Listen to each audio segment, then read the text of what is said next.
हूँ शिवानी और आप देख रहे हैं बीजापुर एक्सप्रेस। चलते हैं खबरों की ओर।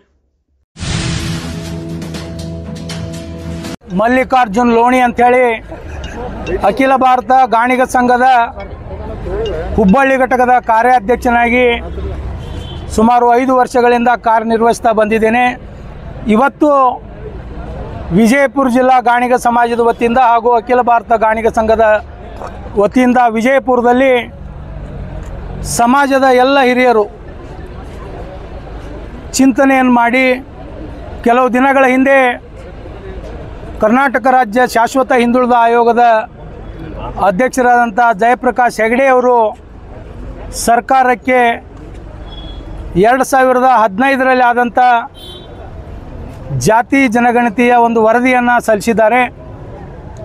ಇದರಲ್ಲಿ ಗಾಣಿಗ ಸಮಾಜ ಅತಿ ಕಡಿಮೆ ತೋರಿಸಿದ್ದಾರೆ ಅಂಥೇಳಿ ಚರ್ಚಿಸಿ ಇದನ್ನು ಮರುಪರಿಶೀಲನೆ ಮಾಡಲು ಮಾನ್ಯ ಜಿಲ್ಲಾಧಿಕಾರಿಗಳ ಮುಖಾಂತರ ರಾಜ್ಯಪಾಲರಲ್ಲಿ, ಘನತೆ ಹೊತ್ತ ಮುಖ್ಯಮಂತ್ರಿಗಳಲ್ಲಿ, ಘನತೆ ಹೊತ್ತ ಉಪಮುಖ್ಯಮಂತ್ರಿಗಳಲ್ಲಿ, ಎಲ್ಲ ಸಚಿವ ಸಂಪುಟದ ಸಹೋದ್ಯೋಗಿಗಳಲ್ಲಿ ಮನವಿ ಕೊಡಬೇಕು ಅಂಥೇಳಿ ಬಂದಿದ್ದೇವೆ.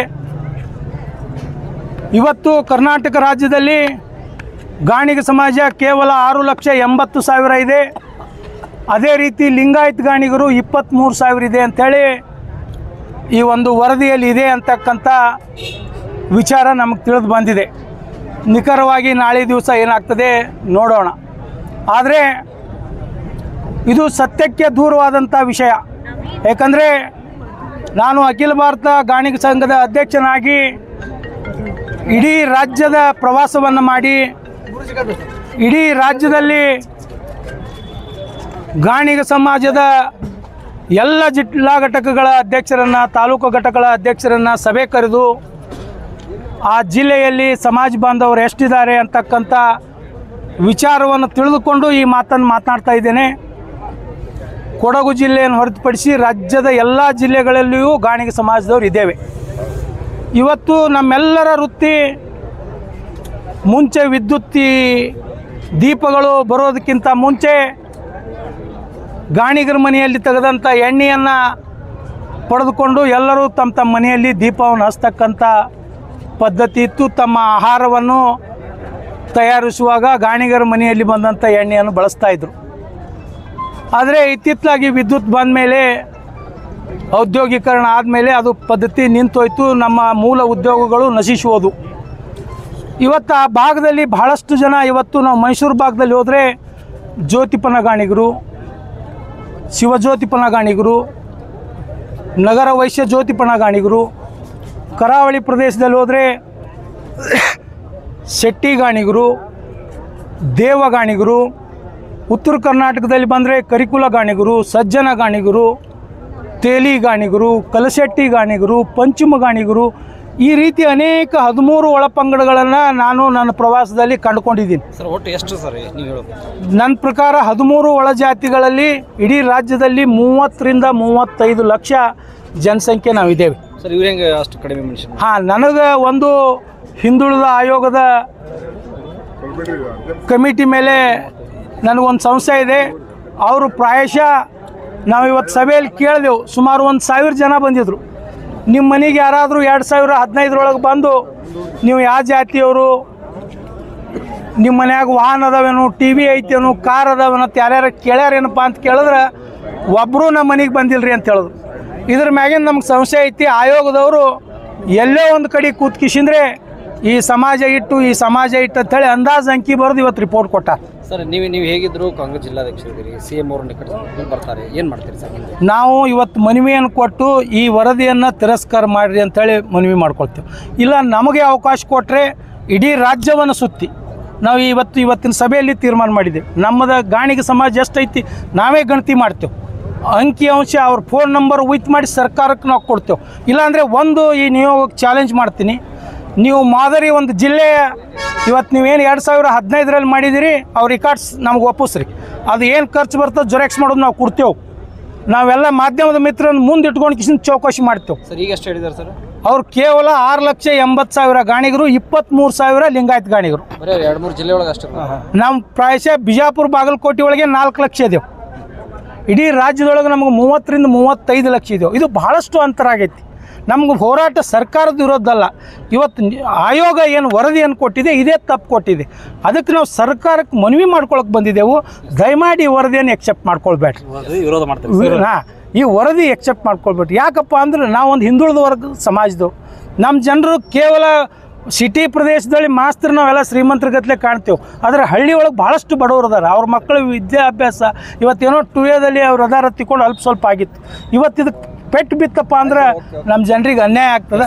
ದಯಮಾಡಿ ನಾವು ಸರ್ಕಾರಕ್ಕೆ ಮನವಿ ಮಾಡ್ಕೊಳ್ತಾ ಇದ್ದೀವಿ, ಅದು ಮರುಪರಿಶೀಲನೆ ಮಾಡಿ ಅಂತ. Thank you sir.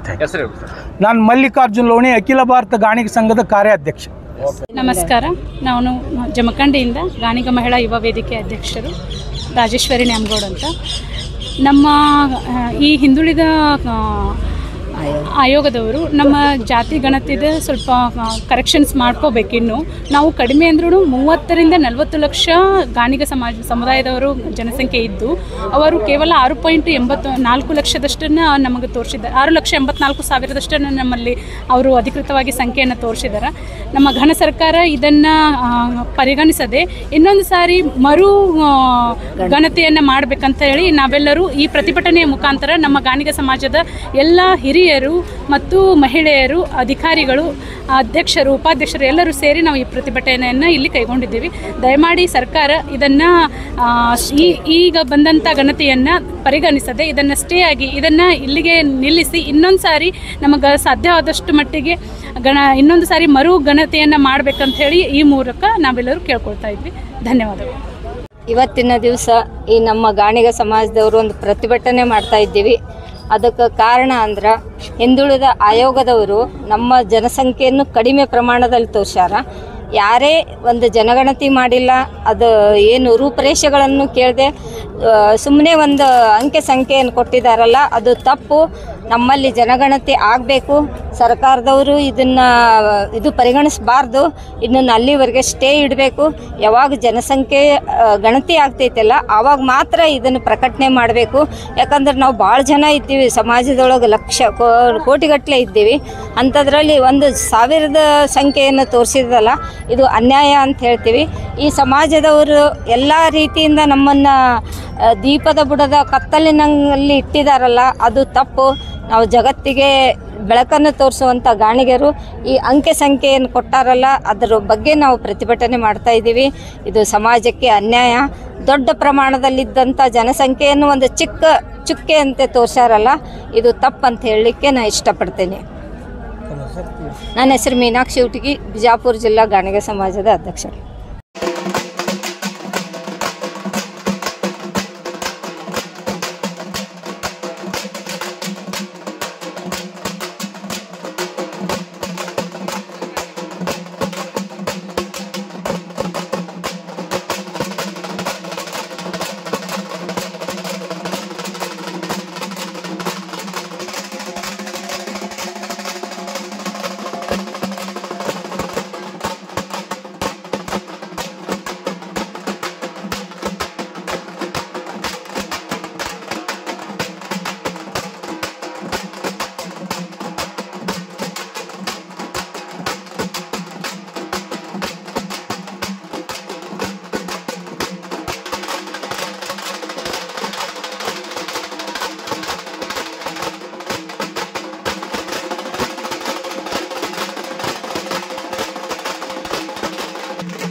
ಹಿರಿಯ ಬಂಧು ಬಾಂಧವರೇ ಹಾಗೂ ಗುರುಗಳೇ, ಏನು ರಾಷ್ಟ್ರಪತಿಗಳಿಗೆ ಒಂದು ಮನವಿಯನ್ನು ಸಲ್ಲಿಸಿದ್ದಿಲ್ಲ, ಇದನ್ನು ಮಾನ್ಯ ಜಿಲ್ಲಾಧಿಕಾರಿಗಳ ಗಮನಕ್ಕೆ ತೆಗೆದುಕೊಂಡು ಬಂದು ಇದನ್ನು ಮಾನ್ಯ ಸರ್ಕಾರಕ್ಕೆ ನಾವು ಕಳಿಸ್ತೇವೆ ಅಂತ ಹೇಳ್ತೀವಿ.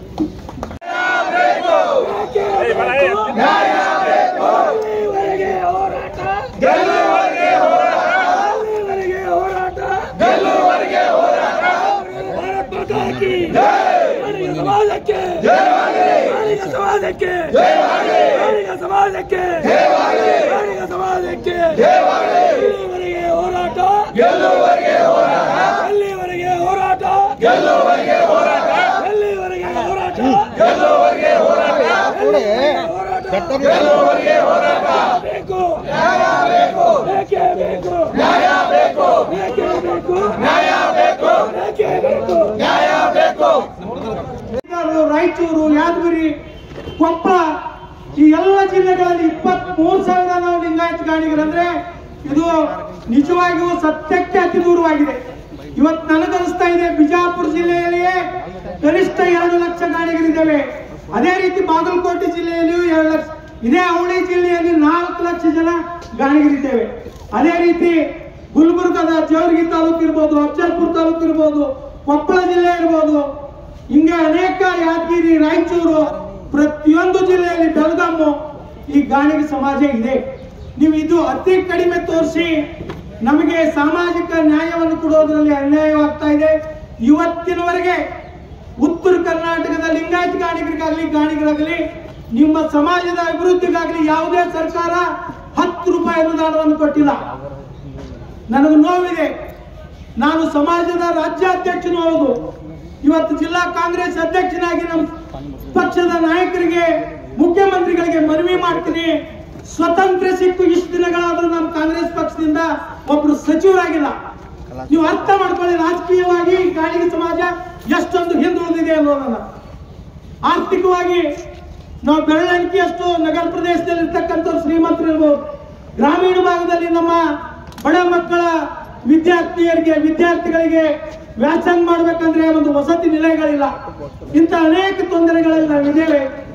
ನಮಗೆ ನೀವು ನ್ಯಾಯಯುತವಾಗಿ ಈ ಸಮಾಜ ಎಷ್ಟಿದೆ ಅಂತ ಹೇಳಿ ಅಂಕಿ ಅಂಶವನ್ನು ಕೊಡುವಂದ್ರೆ ನಮ್ಗೆ 6 ತಿಂಗಳು ಟೈಮ್ ಕೊಟ್ರೆ ಇಡೀ ರಾಜ್ಯದಲ್ಲಿ ಮನೆ ಜನಗಣತಿಯನ್ನು ಮಾಡಿ ನಾವೇ ಸರ್ಕಾರಕ್ಕೆ ವರದಿಯನ್ನು ಕೊಡ್ತೇವೆ. ಇಲ್ಲ ಅಂದ್ರೆ ಈ ಕೊಟ್ಟಂತ ವರದಿಯನ್ನ ನೀವು ಮರುಪರಿಶೀಲನೆಗೆ ಹಾಕಿ ಈ ಸಮಾಜಕ್ಕೆ ನ್ಯಾಯವನ್ನು ಒದಗಿಸಿಕೊಡ್ತೀರಿ ಅಂತ ಹೇಳಿ ಸನ್ಮಾನ್ಯ ಶ್ರೀ ಸಿದ್ದರಾಮಯ್ಯ ಸಾಹೇಬರು, ತಾವು ಹಿಂದುಳಿದ ವರ್ಗದ ನಾಯಕರು, ನಾವು ನಿಮ್ಮ ಜೊತೆಗೆ ಹಿಂದುಳಿದ ವರ್ಗದ ಜನ ಇದ್ದೇವೆ, ನಿಮ್ಮ ಜೊತೆಗೆ ನಮ್ಮನ್ನು ಕರ್ಕೊಂಡು ಹೋಗ್ತೀರಿ ಅಂತಕ್ಕಂಥ ಅಪಾರ ವಿಶ್ವಾಸ ಈ ಸಮಾಜ ನಿಮ್ಮ ಮೇಲೆ ಇಟ್ಟಿದೆ. ಅದನ್ನು ತಾವು ಉಳಿಸ್ಕೊಂಡು ಹೋಗಿ ಈ ಸಮಾಜದ ನ್ಯಾಯಯುತ ಬೇಡಿಕೆಗಳಾದಂತ ಈ ಸಮಾಜದ ಶೈಕ್ಷಣಿಕ ಅಭಿವೃದ್ಧಿ, ಸಾಮಾಜಿಕ ಅಭಿವೃದ್ಧಿ, ರಾಜಕೀಯ ಅಭಿವೃದ್ಧಿಗಾಗಿ ತಾವು ನಮಗೆ ಸಹಾಯವನ್ನು ಮಾಡಬೇಕು. ತಮಗೆ ಗೊತ್ತಿದೆ, ತಾವು 2013ರಿಂದ 2018ರವರೆಗೆ ಈ ರಾಜ್ಯದಲ್ಲಿ ಮುಖ್ಯಮಂತ್ರಿಗಳಾದಾಗ ನಾವು ಸಹ ನಿಮ್ಮ ಹತ್ರ ಬಂದು ನಮ್ಮ ಸಮಾಜದವರಿಗೆ ಸನ್ಮಾನ್ ಶ್ರೀ ಸಿದ್ದು ನ್ಯಾಮಗೌಡರಿಗೆ ಮಂತ್ರಿ ಮಾಡಿ ಸಾಹೇಬ್ರ ಅಂತ ಹೇಳಿದ್ವಿ. ಬೇಡಲ್ಲೋನಿ, ಈ ಸಂದರ್ಭದೊಳಗೆ ಆಗೋದಿಲ್ಲ, ಮುಂದಿನ ದಿನಮಾನದಲ್ಲಿ ಯಾರಿಗಾದ್ರೂ ಮಾಡ್ತೇವೆ. ಇವತ್ತು 75 ವರ್ಷ ಸ್ವತಂತ್ರ ಸಿಕ್ಕರು ಇಷ್ಟೊಂದು ಬೃಹದಾಕಾರವಾದಂತ ಜನಾಂಗಕ್ಕೆ ನಮ್ಮ ಕೂಗನ್ನು ಸಚಿವ ಸಂಪುಟದಲ್ಲಿ ಸಲ್ಲಿಸಲು ನಮ್ಮ ಸಮಾಜದಿಂದ ಒಬ್ರು ಮಂತ್ರಿ ಇಲ್ಲಂದ್ರೆ ನಾವು ಎಷ್ಟೊಂದು ರಾಜಕೀಯವಾಗಿ ಹಿಂದುಳಿದೇವೆ ಅನ್ನೋದು ತಮ್ಮ ಗಮನಕ್ಕೆ ತರ ಬಯಸ್ತಿದ್ದೀನಿ. ಮಾನ್ಯ ಮುಖ್ಯಮಂತ್ರಿಗಳು, ಮಾನ್ಯ ಉಪಮುಖ್ಯಮಂತ್ರಿಗಳು, ಸಚಿವ ಸಂಪುಟದ ಎಲ್ಲ ಗೌರವಾನ್ವಿತ ಸಚಿವರು, ನೀವು ನಾಳಿನ ದಿವಸ ಈ ಸಮಾಜಕ್ಕೆ ನ್ಯಾಯವನ್ನು ಕೊಡ್ತಕ್ಕಂಥ ಒಂದು ವಿಷಯಕ್ಕೆ ಸ್ಪಂದಿಸ್ತೀರಿ ಅಂತಕ್ಕಂಥ ವಿಷಯವನ್ನು ಇಟ್ಕೊಂಡು ಇವತ್ತು ಮಾನ್ಯ ವಿಜಯಪುರದ ಜಿಲ್ಲಾಧಿಕಾರಿಗಳ ಮುಖಾಂತರ ತಮಗೂ ತಮ್ಮ ಸಚಿವ ಸಂಪುಟದ ಸಹೋದ್ಯೋಗಿಗಳಿಗೂ ಉಪಮುಖ್ಯಮಂತ್ರಿಗಳಿಗೂ ಮುಖ್ಯಮಂತ್ರಿಗಳಿಗೂ ರಾಜ್ಯಪಾಲರಿಗೂ ರಾಷ್ಟ್ರಪತಿಗಳಿಗೂ ಪ್ರಧಾನಮಂತ್ರಿಗಳಿಗೂ ಒಂದು ಬೇಡಿಕೆಯನ್ನು ಕೊಡ್ತಾ ಇದ್ದೇವೆ. ಮಾನ್ಯ ಜಿಲ್ಲಾಧಿಕಾರಿಗಳಾಗಿ ಪರವಾಗಿ ಆಗಮಿಸಿದಂತ ಗೌರವಾನ್ವಿತ ಅಧಿಕಾರಿಗಳು ಈ ನಮ್ಮ ಬೇಡಿಕೆಯನ್ನ ತ್ವರಿತವಾಗಿ ಶ್ರೀಯುತ ದೇಸಾಯಿ ಅವರು ಈ ಮನವಿಯನ್ನು ಸ್ವೀಕರಿಸಲಿಕ್ಕೆ ಆಗಮಿಸಿದ್ದಾರೆ. ಅವರಲ್ಲಿ ಮನವಿಯನ್ನು ಮಾಡ್ಕೊಳ್ತೀನಿ. ನಾಳೆ ಸಚಿವ ಸಂಪುಟದ ಸಭೆಯಲ್ಲಿ ನಿರ್ಣಯ ಆಗೋದ್ರಿಂದ ನಾವು ಆತುರದಿಂದ ಇವತ್ತು ಒಂದೇ ಫೋನ್ ಕರೆ ಕೊಟ್ಟಾಗ ಸಾವಿರಾರು ಜನ ನಮ್ಮ ಸಮಾಜದವರು ತಾವಾಗಿಯೇ ಓಡಿ ಬಂದು ಸಮಾಜಕ್ಕೆ ಅನ್ಯಾಯ ಆಗ್ತಿದೆ ಅಂದರೆ ನಾವೆಲ್ಲರೂ ಹೋರಾಟಕ್ಕೆ ಸಜ್ಜಾಗೋಣ ಅಂದರು. ಹೋರಾಟ ನಮ್ಮ ಸರ್ಕಾರದ ವಿರುದ್ಧ ಹೋರಾಟ ಇಲ್ಲ. ಇವತ್ತು ಆಯೋಗ ತಪ್ಪು ಮಾಡಿದೆ, ಅದನ್ನು ಸರ್ಕಾರಕ್ಕೆ ಕೊಟ್ಟಿದ್ದಾರೆ. ಸರ್ಕಾರ ಕೂಲಂಕುಷವಾಗಿ ಪರಿಗಣನೆ ಮಾಡ್ತೇವೆ ಅಂತಕ್ಕಂಥ ಮಾತನ್ನ ಮಾನ್ಯ ಉಪಮುಖ್ಯಮಂತ್ರಿಗಳು, ಮುಖ್ಯಮಂತ್ರಿಗಳ ರಾಜಕೀಯ ಕಾರ್ಯದರ್ಶಿಗಳು ನಿನ್ನೆ ದಿನ ಹೇಳಿದ್ದನ್ನು ನಾವೆಲ್ಲ ಕೇಳಿದ್ದೇವೆ. ನಾವು ಯಾರು ಸರ್ಕಾರದ ವಿರುದ್ಧ ಕೂಗಾಗ್ತಾ ಇಲ್ಲ, ಸರ್ಕಾರಕ್ಕೆ ವಿನಂತಿಯನ್ನು ಮಾಡ್ಕೊಳ್ತಾ ಇದ್ದೇವೆ. ನಮ್ಮ ಈ ಒಂದು ಮನವಿಯನ್ನ ಮನ್ನಿಸಿ ಇದು ಮರುಪರಿಶೀಲನೆ ಮಾಡಬೇಕು. ಮಾಡದೆ ಹೋದರೆ ನಾವು ಪೂಜ್ಯ ಗುರುಗಳ ನೇತೃತ್ವದಲ್ಲಿ ನಮ್ಮ ಸಮಾಜದ ಎಲ್ಲ ಮುಖಂಡರು ಇಡೀ ರಾಜ್ಯ ಪ್ರವಾಸವನ್ನು ಮಾಡಿ ಬೆಂಗಳೂರಿನಲ್ಲಿ ಬೃಹತ್ ಹೋರಾಟ ಮಾಡುವುದರ ಮುಖಾಂತರ ನಮ್ಮ ಸಮಾಜಕ್ಕೆ ಅನ್ಯಾಯವಾದದ್ದನ್ನು ಪ್ರತಿಭಟಿಸಬೇಕಾಗ್ತದೆ. ಅಂತ ಒಂದು ದುಸ್ಸಾಹಸಕ್ಕೆ ನಾವು ಹೋಗದ ಹಾಗೆ ತಾವೆಲ್ಲರೂ ಇದೇ ಹಂತದಲ್ಲಿ ನ್ಯಾಯವನ್ನು ಒದಗಿಸಬೇಕು ಅಂತೇಳಿ ಮತ್ತೊಮ್ಮೆ ಮನವಿಯನ್ನು ತಮ್ಮಲ್ಲಿ ಮಾಡಿಕೊಂಡು ಈ ಮಾಧ್ಯಮದ ಎಲ್ಲ ಸ್ನೇಹಿತರಿಗೆ ಈ ಒಂದು ಸಮಾಜಕ್ಕೆ ಆದಂತ ಅನ್ಯಾಯವನ್ನ ತಾವು ಸಾರ್ವಜನಿಕರಿಗೂ ಮತ್ತು ಸರ್ಕಾರದ ಗಮನ ತಂದು ಈ ಸಮಾಜಕ್ಕೆ ನ್ಯಾಯ ಕೊಡಿಸ್ತೀರಿ ಅಂತಕ್ಕಂಥ ಮನವಿಯನ್ನು ಸಹ ನಾ ಎಲ್ಲ ಮಾಧ್ಯಮ ಸ್ನೇಹಿತರಿಗೆ ವಂದನೆಗಳನ್ನು ಸಲ್ಲಿಸಿ ಈ ಮನವಿಯನ್ನ ನಮ್ಮ ಜಿಲ್ಲಾ ಅಧ್ಯಕ್ಷರಾದ ಶ್ರೀಯುತ BB ಪಾಸೋಡಿ ಸರ್ ಅವರು, ಗೌರವಾಧ್ಯಕ್ಷರಾದ ಶ್ರೀಯುತ BM ಪಾಟೀಲ್ರು, ಪರಮ ಪೂಜ್ಯರು ಈ ಮನವಿಯನ್ನ ಜಿಲ್ಲಾ ಅಧಿಕಾರಿಗಳಾದಂತಹ ದೇಸಾಯಿ ಅವರಿಗೆ ಸಲ್ಲಿಸಬೇಕಂತ ಅವರಿಗೆ ಕೇಳ್ಕೊಳ್ತಾ ಇದ್ದೇನೆ. ನಿವೃತ್ತ ನೌಕರ ಗಾಣಿಗ ಸಂಘದ ವತಿಯಿಂದ ಘನತೆ ಹೊತ್ತ ಕರ್ನಾಟಕ ಸರ್ಕಾರದ ರಾಜ್ಯಪಾಲರಲ್ಲಿ, ಕರ್ನಾಟಕ ಸರ್ಕಾರದ ಗೌರವಾನ್ವಿತ ಮುಖ್ಯಮಂತ್ರಿಗಳಲ್ಲಿ, ಕರ್ನಾಟಕ ಸರ್ಕಾರದ ಗೌರವಾನ್ವಿತ ಉಪಮುಖ್ಯಮಂತ್ರಿಗಳಲ್ಲಿ ಹಾಗೂ ಸಚಿವ ಸಂಪುಟದ ಎಲ್ಲ ಸಹೋದ್ಯೋಗಿಗಳಲ್ಲಿ, ಪರಮ ಪೂಜ್ಯ ಸಮಾಜದ ಗುರುಗಳು ಹಿರಿಯರಾದ ಸಿದ್ದಾರೂಢ ಪರಂಪರೆಯಲ್ಲಿ ಆಗಮಿಸಿರುವ ಚಳಕೇಶ್ವರ ಮಠದ ಪರಮ ಪೂಜ್ಯ ಶಂಕರಾನಂದ ಅಪ್ಪ ಅವರ ನೇತೃತ್ವದಲ್ಲಿ ನಾವೆಲ್ಲರೂ ಇಂದು ಈ ಮಹನೀಯರಲ್ಲಿ ಮನವಿ ಮಾಡಿಕೊಳ್ಳೋದೇನೆಂದ್ರೆ, ಇತ್ತೀಚೆಗೆ ರಾಜ್ಯದ ಶಾಶ್ವತ ಹಿಂದುಳಿದ ಆಯೋಗದ ಅಧ್ಯಕ್ಷರಾದ ಜಯಪ್ರಕಾಶ್ ಹೆಗಡೆ ಅವರು ಕರ್ನಾಟಕ ರಾಜ್ಯ ಜನಸಂಖ್ಯೆಯ ಜಾತಿ ವರದಿಯನ್ನ ಸರ್ಕಾರಕ್ಕೆ ಸಲ್ಲಿಸಿದ್ದಾರೆ. ಅದರ ಒಂದು ಕುರುವನ್ನು ಅರ್ಥಕೊಂಡು ನಾವೆಲ್ಲ ನಾಳೆ ದಿವಸ ಒಂದು ಸಚಿವ ಸಂಪುಟದ ಸಭೆಯಲ್ಲಿ ಅದನ್ನ ಅಂಗೀಕಾರ ಮಾಡಬಹುದು ಅಂತ ತಿಳ್ಕೊಂಡು ಇವತ್ತು ಈ ಗಣ್ಯರಲ್ಲಿ ಮನವಿ ಮಾಡ್ಕೊಳ್ಳೋದೇನೆಂದ್ರೆ, ಆ ಒಂದು ವರದಿಯಲ್ಲಿ ಕರ್ನಾಟಕ ರಾಜ್ಯದ 7 ಕೋಟಿ ಜನಸಂಖ್ಯೆಯಲ್ಲಿ ಗಾಣಿಗರು ಕೇವಲ 6,80,000 ಗಾಣಿಗರಾಗಿದ್ದಾರೆ. 23,000 ಲಿಂಗಾಯತ್ ಗಾಣಿಗರು ಅಂತೇಳಿ ಏನು ಕೊಟ್ಟಿದ್ದಾರೆ, ಅದು ಸತ್ಯಕ್ಕೆ ದೂರವಾದಂತ ವಿಷಯ. ಏಕೆಂದ್ರೆ ನಾನು ಅಖಿಲ ಭಾರತ ಗಾಣಿಗ ಸಂಘದ ಕಾರ್ಯಾಧ್ಯಕ್ಷನಾಗಿ ರಾಜ್ಯದ ಎಲ್ಲ ಜಿಲ್ಲೆಗಳ ಪ್ರವಾಸವನ್ನು ಮಾಡಿ ರಾಜ್ಯದಲ್ಲಿ ಅನೇಕ ಒಳಜಾತಿಗಳಿದ್ದಾವೆ, ಒಳಪಂಗಡಗಳಿದ್ದಾವೆ. ನಾವೆಲ್ಲರೂ ಸೇರಿದರೆ ಸುಮಾರು 30ರಿಂದ 35 ಲಕ್ಷ ಜನಸಂಖ್ಯೆ ಈ ರಾಜ್ಯದಲ್ಲಿ ಖಂಡಿತವಾಗಿ ಇದ್ದಾವೆ ಅಂತಕ್ಕಂಥ ಮನವರಿಕೆ ನಮ್ಮ ಸಮಾಜಕ್ಕಿದೆ.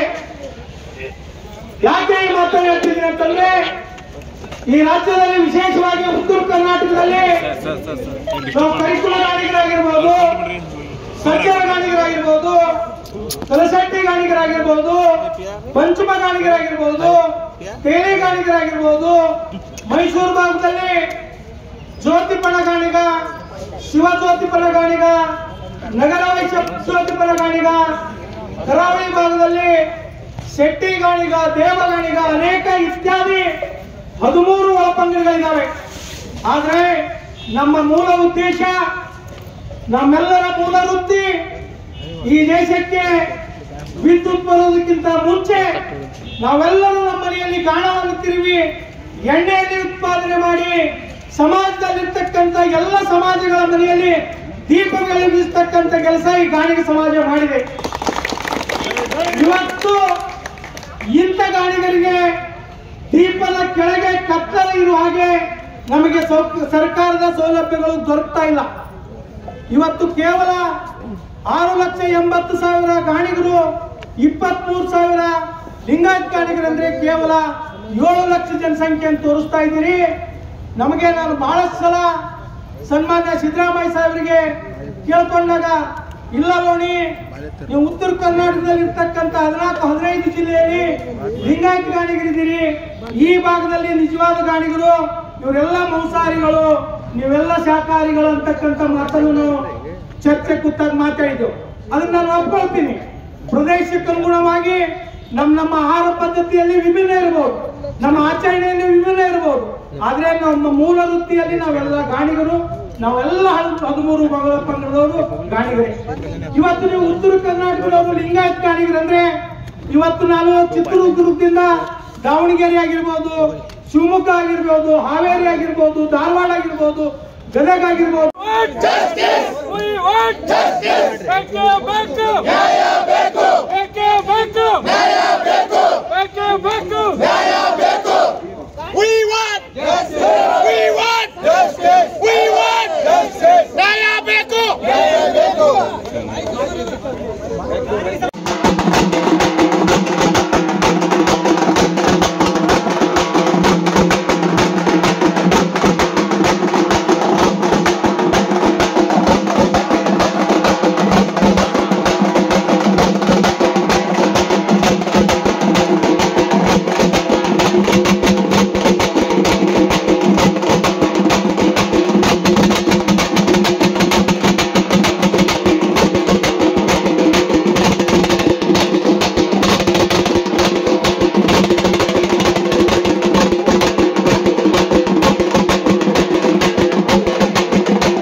ಗುರುಗಳ ನೇತೃತ್ವದಲ್ಲಿ ಲೋಣಿ ಅವರೇ ಗುರುಗಳ ನೇತೃತ್ವದಲ್ಲಿ ಜಯಪ್ರಕಾಶ್ ಹೆಗಡೆ ಅವರ ನೇತೃತ್ವದಲ್ಲಿ ತಯಾರಿಸಿದಂತ